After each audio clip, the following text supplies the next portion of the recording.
ఆ నలుగురు ఈ సినిమా మంచితనం అనే కాన్సెప్ట్‌తో ఏడిపించేసింది గదా! ఇలా మంచితనంతో భావోద్వేగానికి గురిచేసే సినిమాలు రావడం చాలా అరుదు. 'టూరిస్ట్ ఫ్యామిలీ' సినిమా గురించి మాట్లాడుకుందాం. ఈ సినిమా చాలా అర్థవంతంగా ఉంటుంది. 10,00,00,000కు తక్కువలోనూ తీసిన ఈ సినిమా 75 నుండి 100,00,00,000 ఎర్న్ చేసింది. కథలో ఇన్వాల్వ్ అవుతాం అనడం కన్నా ఆ పాత్రలతో ఒక తెలియని రిలేషన్‌షిప్ ఏర్పడుతుంది. గొప్ప సినిమా అనే చెప్పాలి.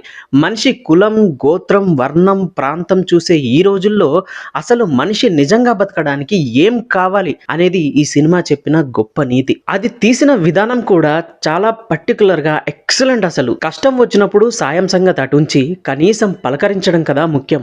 మాట్లాడుకోవడం కదా ముఖ్యం. ఎక్కడి నుండి వస్తే, ఎలా వస్తే ఏంటి, ఎలాంటి పరిస్థితుల్లో ఉంటే ఏంటి, సాటి మనిషికి తోడుగా ఉన్నాం అనే ధైర్యం ఇవ్వడం కదా మానవత్వం అనే అద్భుతమైన చిత్రం ఈ టూరిస్ట్ ఫ్యామిలీ. పెద్ద కొడుకుగా నటించిన వ్యక్తి మాటలు చాలా నచ్చాయి నాకు. చాలా మెచ్యూర్డ్ గా మాట్లాడతాడు. ఇంకా తన డెబ్యూ సినిమాలోనే ఒక పాత్రలో నటించి దర్శకత్వమే కాదు నటన కూడా ఇరగదీశాడు. తన సీన్లు అన్ని కూడా చాలా చాలా ఎమోషనల్ గా ఉంటాయి. అవే కాదు సినిమా అంతా కూడా చాలా ఎమోషనల్ గా ఉంటుంది. ఈ కథ చూస్తున్నప్పుడు చాలా వరకు నాకు చక్రం సినిమా గుర్తొచ్చింది. అక్కడ కూడా ఒక కాలనీ వాళ్ళు ఎలా బతుకుతున్నారు, వాళ్ళని ప్రభాస్ ఎలా మార్చాడు అనేదే కథ. ఇక్కడ కూడా అంతే ఆల్మోస్ట్.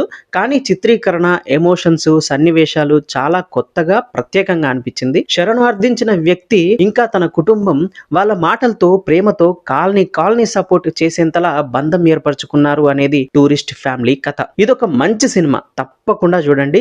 నేను టెక్నికల్ విషయాలు, కమర్షియల్ ఎలిమెంట్స్ గురించి మాట్లాడడం లేదు, మాట్లాడడం కూడా. మంచి సినిమాని కథను అనుకున్నట్టుగా తీసాడా లేదా అనుకున్నదే ముఖ్యం. నిజం, ఇదొక మంచి సినిమా, చూడండి. ఈ సినిమా కనుక మీరు ఆల్రెడీ చూసుంటే మీ అభిప్రాయాలను కూడా కామెంట్ చేయండి.